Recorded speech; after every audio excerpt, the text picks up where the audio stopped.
La vérité sur l'argent ou le secret de la richesse. Si vous voulez devenir riche, posséder beaucoup d'argent, vous devez savoir ce que c'est que l'argent, d'où il vient, quelle est sa nature. C'est quoi l'argent pour vous? Certains répondront, c'est le fruit du travail. En êtes-vous sûr? Prenons l'exemple d'un travailleur moyen qui gagne 40 000 dollars par an, soit environ 110 dollars par jour. Comparons-le par exemple à l'homme d'affaires mexicain Carlos Slim élu, qui gagne environ 30 millions de dollars par jour selon certaines sources. Faisons un petit calcul. 30 millions divisé par 110 égale 272,727. Carlos Slim élu travaillerait-il 272,727 fois plus que le travailleur moyen? Bien sûr que non.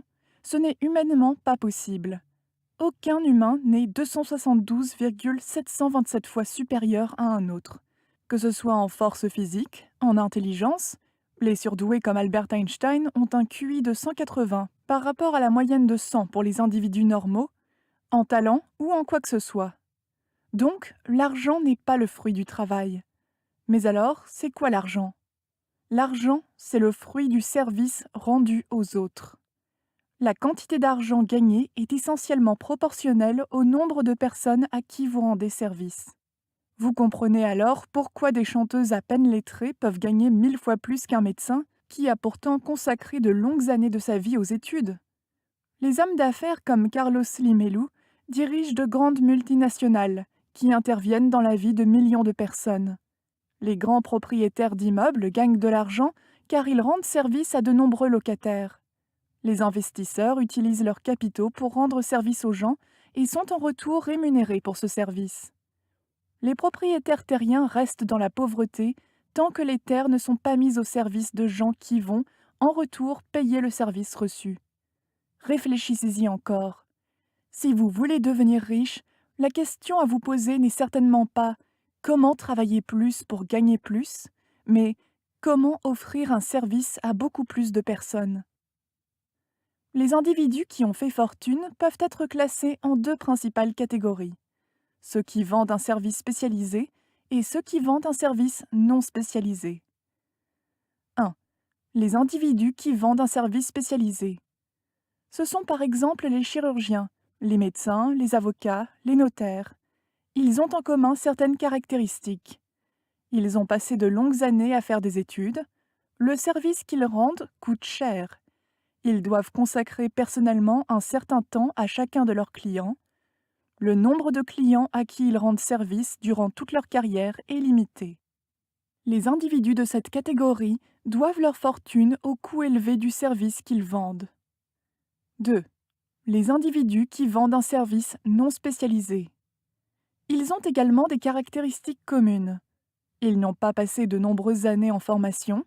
Le service rendu coûte peu cher. Ils n'ont pas besoin de consacrer personnellement du temps à chaque client.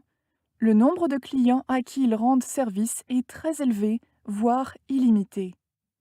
La fortune des individus de cette catégorie provient du nombre élevé de personnes à qui ils rendent service. Cette deuxième catégorie peut être subdivisée en trois classes. Classe 1. Les individus qui utilisent le capital pour accroître le nombre de personnes à qui ils rendent service.